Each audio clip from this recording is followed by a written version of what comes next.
Hey YouTube and my fellow survivors of the apocalypse, or just bored individuals looking for a chuckle. Today, we're diving headfirst into the zombie-infested wastelands of Arizona Sunshine 2.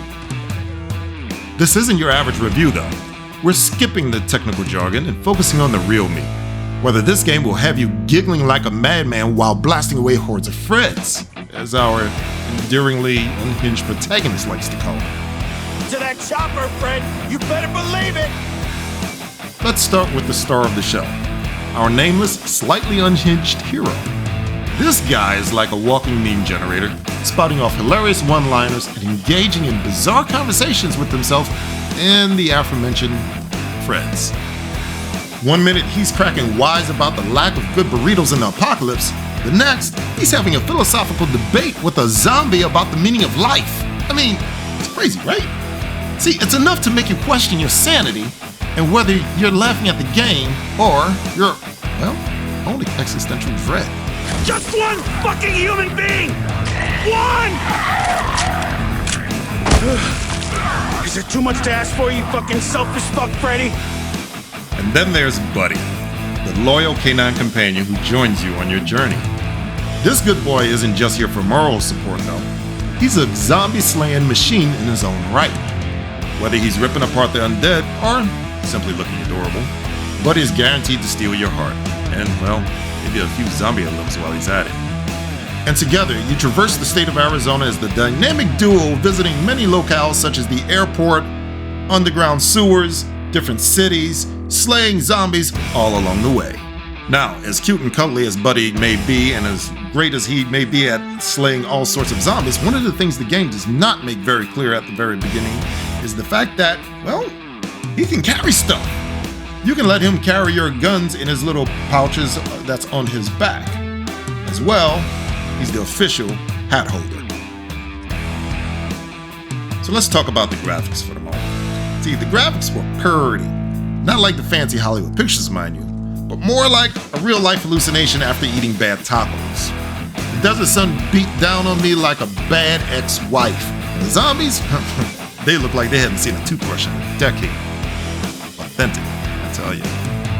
As for the gameplay, I really loved it. All of the weapons felt real natural in my hands, and there was a variety of guns to choose from. Everything from a pistol to a revolver, assault rifles, and, well, even a rocket launcher. Unlike many first-person shooter games, this game felt very easy to aim, and the bullets landed where you were aiming. It wasn't janking all over the place, it was very stable, and I was not getting any controller drift. And unlike in the previous Arizona Sunshine games, in this one, you can dual wield. Whoa, mama. Now, I started my game on medium difficulty, which provided a very interesting experience because most of the time, the enemies were very easy, they were just few far in between, and quite frankly, they weren't that bright either, but it was engaging. However, it had moments where the activity just ramped up to an 11 for no explicable reason.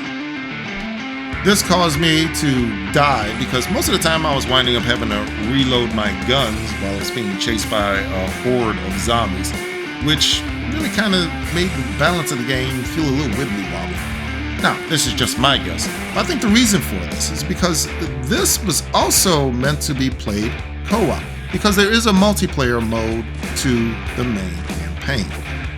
The only problem with this is that the parts that were seemingly easy before were now stupid easy because now you have two people. There doesn't seem to be an adjustment for the difficulty for when another person joins you. However, for the insanely difficult portions of the campaign, now all of a sudden they became manageable.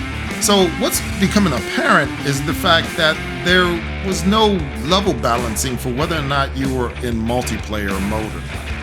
But first day launch, this game actually did pretty well, as when I was in multiplayer, the game only crashed one time. However, while I was playing it, we were able to communicate. There were no other apparent glitches that were happening, and everything seemed to work the way it should have. It was actually a very pleasant experience for a change.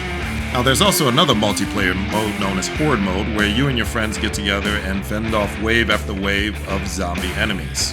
The difficulty of the waves will increase with each subsequent wave, and you will have to continue fighting them off until basically, well, you die. So overall, I really do like Arizona Sunshine 2. It's a great game, it's a lot of fun to shoot all the zombies, but you know, the story is more, well, a suggestion.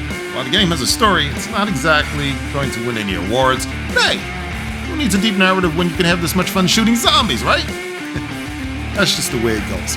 Plus, as you get farther and farther into the campaign, there's not much more that you do other than shoot zombies. Whether or not you shoot them with a pistol, shoot them with a rifle, shoot them with a rocket launcher, or chop their head off with a hatchet. Eventually, it gets repetitive. And that's the only issue that I can really see with this great game. Of course, no game is perfect. The story is a bit thin and the side characters are mostly forgettable. There are also some occasional technical glitches, like enemies getting stuck in walls or textures popping in and out.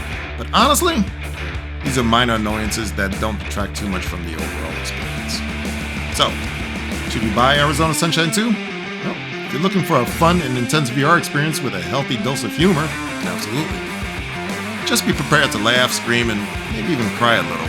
Tears of joys, of course. Just don't blame me if you start calling all your neighbors Freddy. Arizona Sunshine 2 is now available on PSVR 2, MetaQuest, and Steam. Well, that's my time for today. Hope you enjoyed the video. Don't forget to like and subscribe. If you have anything to say, please put in the comments below, and I will talk to you again soon. Peace.